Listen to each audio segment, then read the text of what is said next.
slušne. Určite chcete aj svoje deti vychovávať v tom, že chcete byť príkladom vo výchove. Tak základná vec vo výchove, že neskážete do reči. Dobre, a teraz poďme k tomu ďalej. Keď vy mne vyčítate, pán minister, nejakú minulosť, naozaj vážte slova.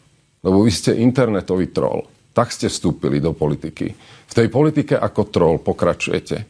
Ste absolútne poslední, kto tu bude hovoriť o nejakom porušovaní zákona, lebo ste boli tvárou porušovania zákona v prezidentských voľbách. A to nie je názor, ale to sú fakty. Po druhé, ste jednotkou politickej neschopnosti, ktorý vedie svoju vlastnú stranu niekde z 15% na hranu zvoliteľnosti.